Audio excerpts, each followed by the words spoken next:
Recording in progress. So I'm here by Tanner's favorite beach. It's really pretty. I'm just gonna see if oh yeah, yeah. You can sort of see through the window. It's probably not the best to show you through. And the sun is just setting. It's such a gorgeous day. And I was thinking about so many different things. And I've got this little microphone here that I was going to try and turn on me. So let me see if I can do that real quick while I look funny. Aha. I've done this before I started recording, but hey, you know how it goes. Anyhow, oh, and the sun is going to shine so brightly. Since Tanner passed away, I've had such a interesting relationship with the sun. And funny that this is sort of come out while I'm recording because it's part of what I wanted to talk about. So today I saw a video of a mom who is newly bereaved, and she was talking about how she saw a robin come to her um, her yard, and that somebody had mentioned to her that a robin carried a message, like from the other world, messages from our passed over loved ones. And I was thinking about, you know, just all of the kind of early rituals, the early things that we do to support us inside of our grief. Um, in the beginning, like that beginning portion of our grief. And one of the things I've written about, it'll be in, you know, if you scroll down, it'll be in the comments of my Instagram. You can find it with like a picture of Egyptian women, or it's on my blog, and it's about this idea of keening. And I've been really keen, use this word, keen the last I don't know, few weeks as I've gone through this threshold of Tanner's first anniversary to talk about some of the things that really supported me on my grief journey, especially early on, and to be kind of like a help or support to people who are newly grieving. I know when I first lost Tanner, I felt like there weren't a lot of really good resources that spoke to what I needed. I found a lot of really kind of like mainstream resources, and certainly there were resources like within the church or in Christianity, or like the different religious sects and kind of how they hold grief. But I've been really interested in like how we cultivate our own rituals and how we can look to our own heritage to cultivate rituals.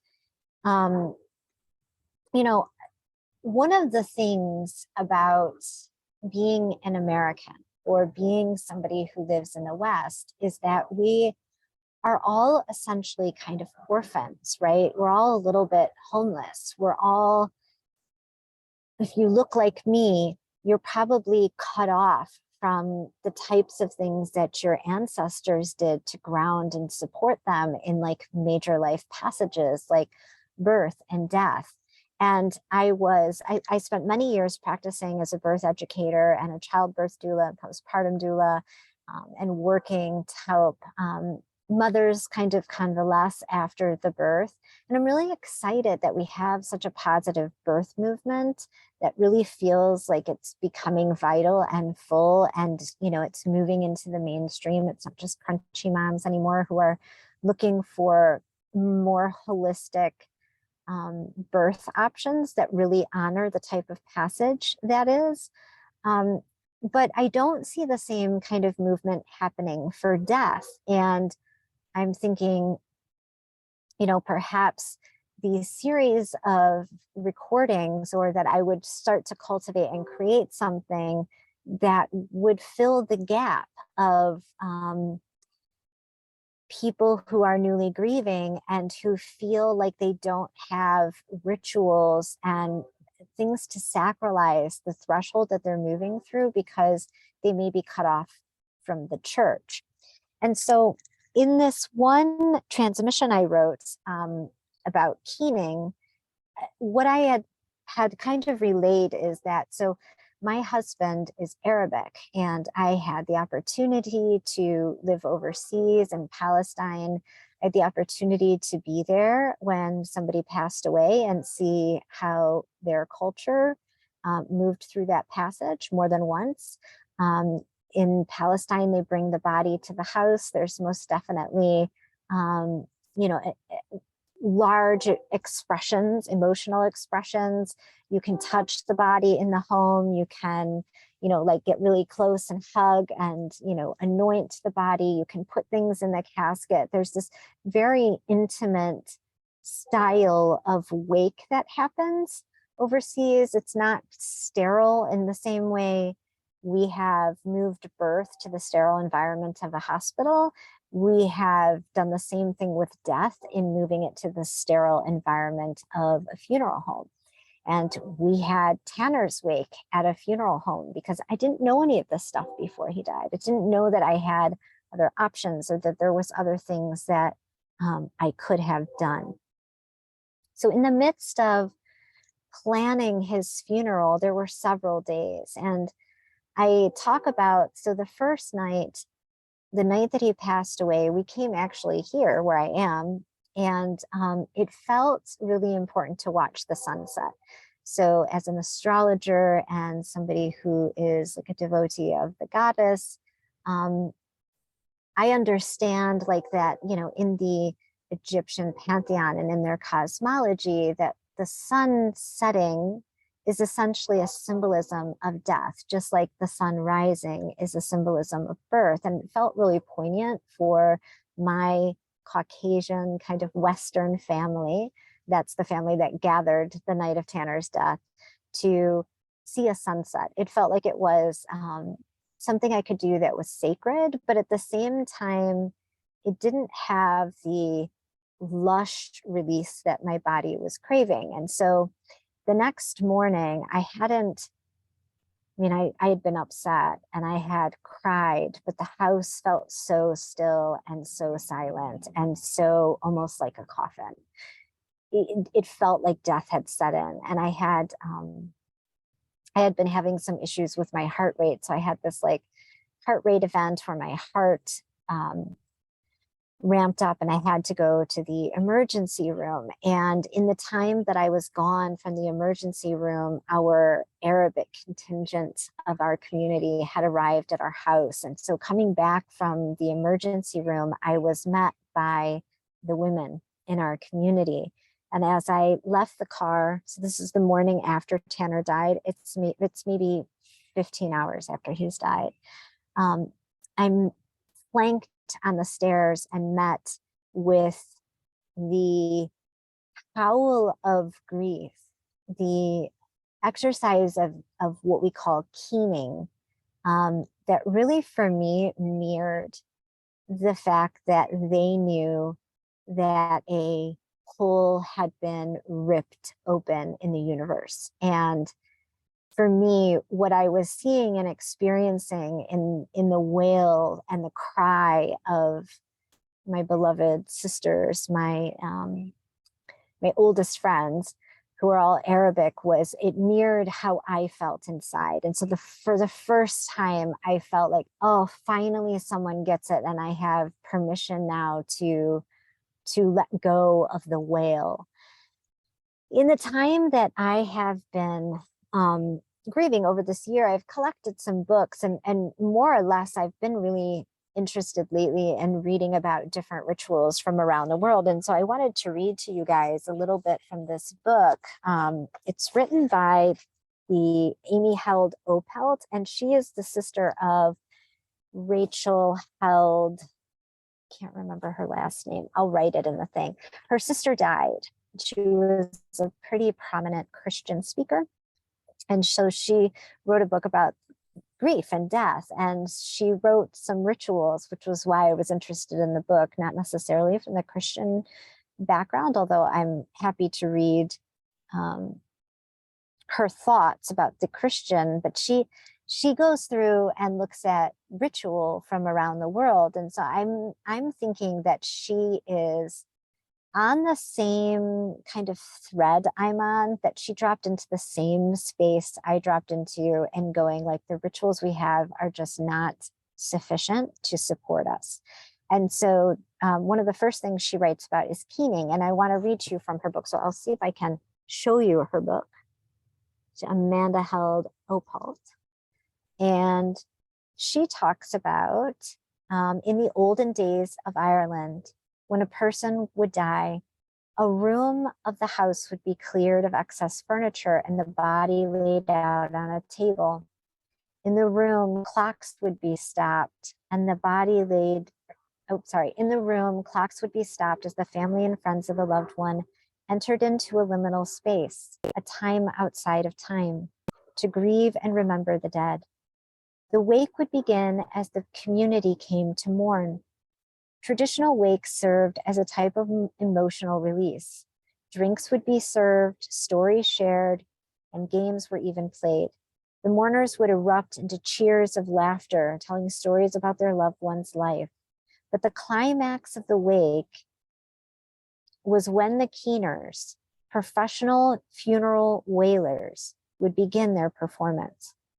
There was often a lead keener in Gaelic called the Bean Ceonti. I'm not sure if I'm saying that right. Bean Ceonti.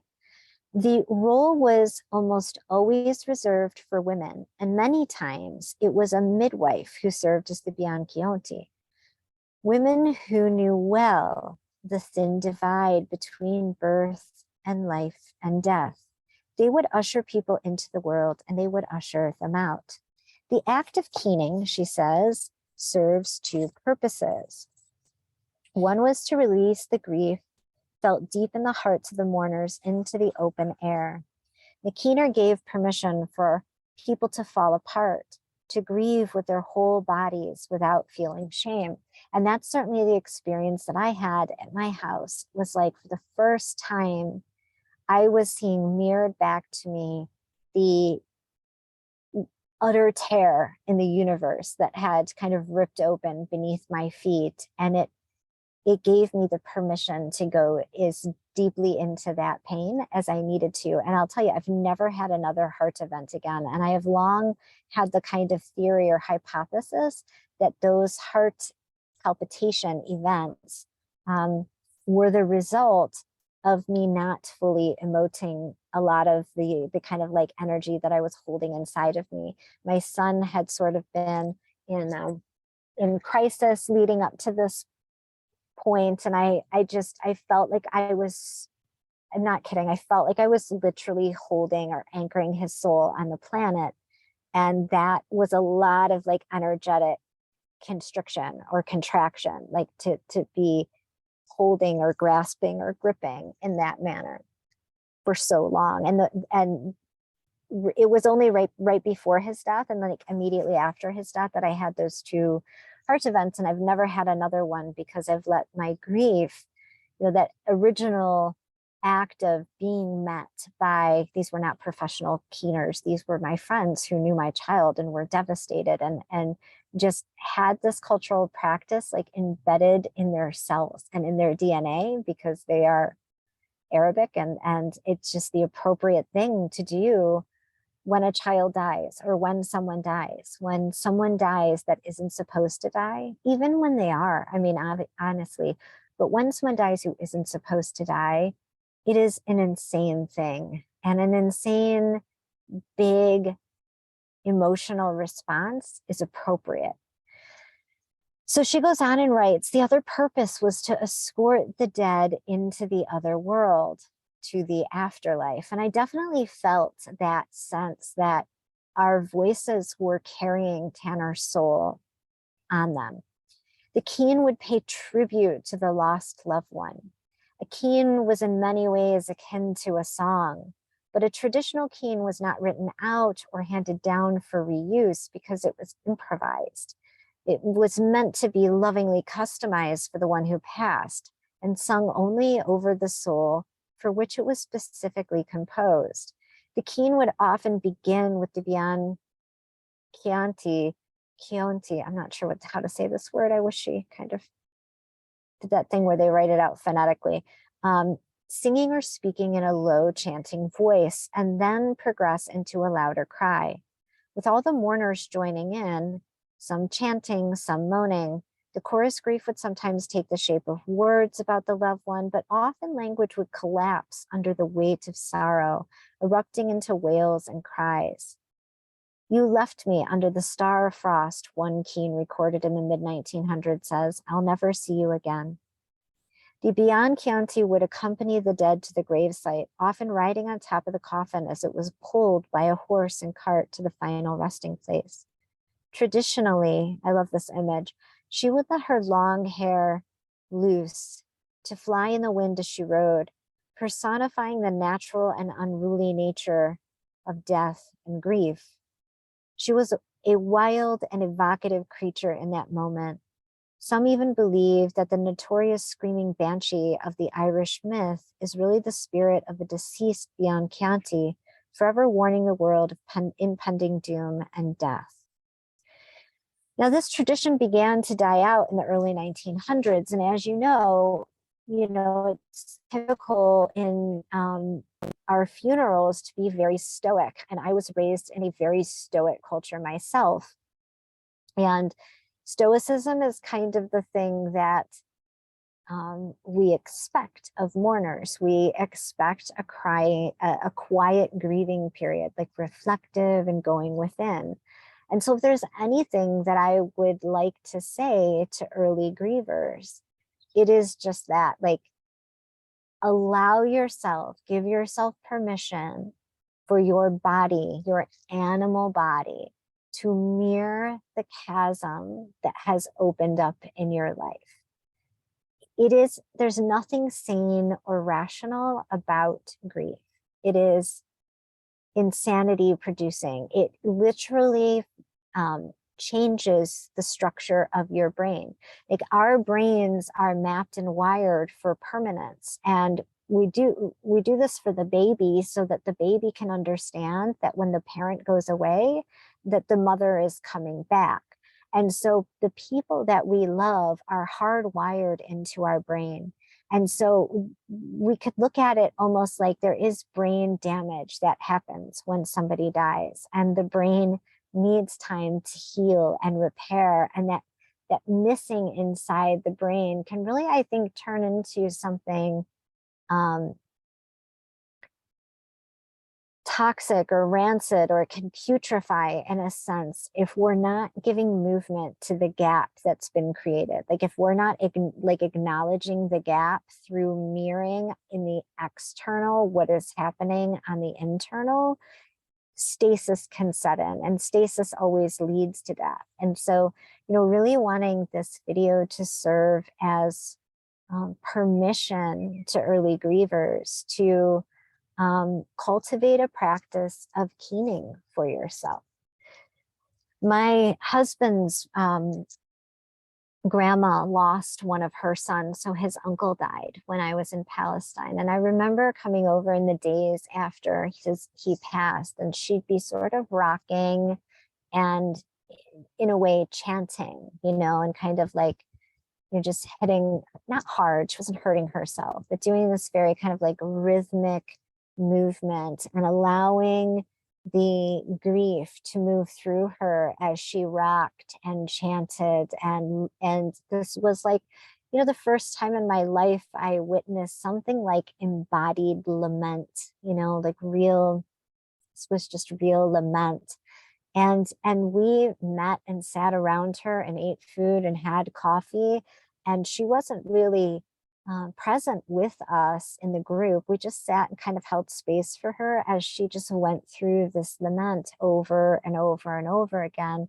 She needed to. She just needed to move the thing. And no one was like, oh my gosh, what's happening with Teta or grandma?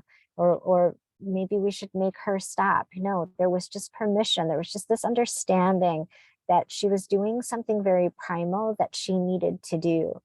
And we have, what happens when we start to build like a cultural movement, or we have specific thought forms attached to how we deal with stuff from a cultural perspective, is we create an archetype out of those things. And so we have the Western archetype of a grieving woman or a grieving mother who like is very quiet, kind of stoic, teary-eyed, stunned, of course. You know, there's the elements of shock, who kind of shuts herself away and just kind of like cowers and goes in.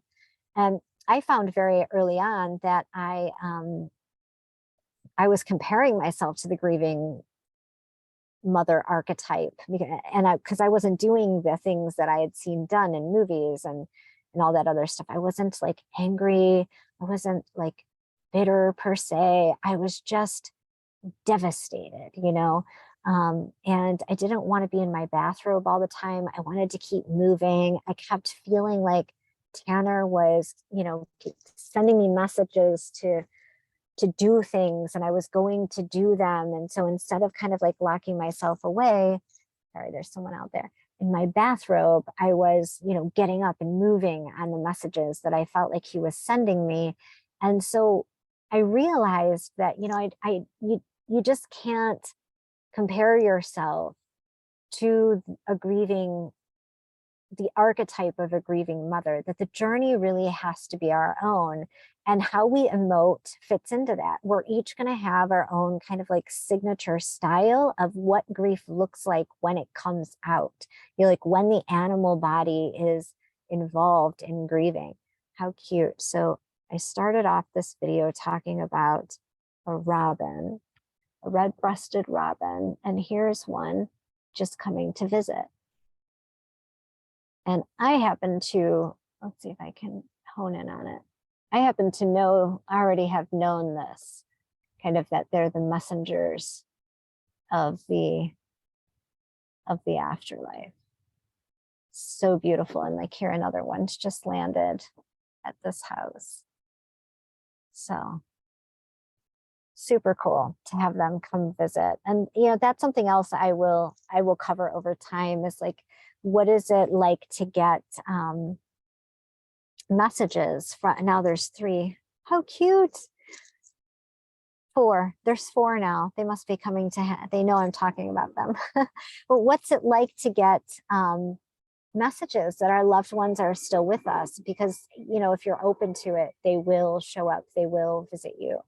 Just another note. So I've got my Tanner necklace on, and then Tanner's stepmom, so his dad's wife, had gotten Tanner's thumbprint from the funeral home and made these necklaces with his thumbprint and took his signature off his driver's license. So she gave that to me.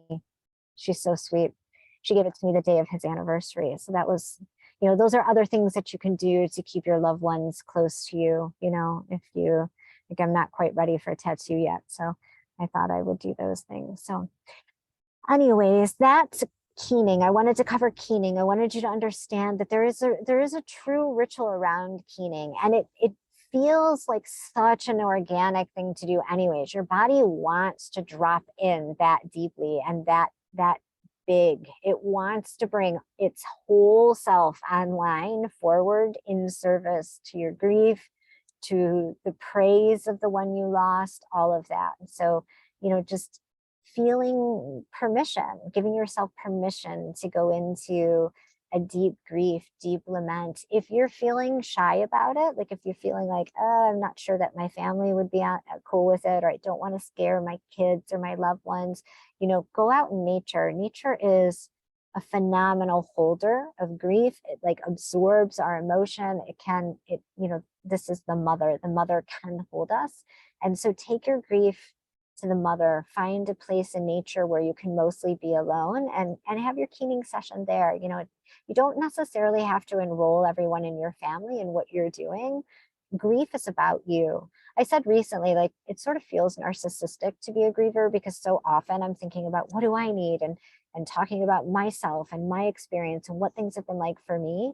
But at the same point, it's where the medicine is anyways. It's how the loved one who passed will send you the gifts and messages, is if you are really tuned in to the experience you're having, you know.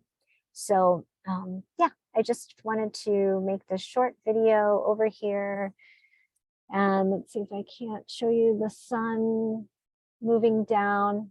I'll probably stay for the whole sunset, but I won't keep you guys. All right. Talk to you soon.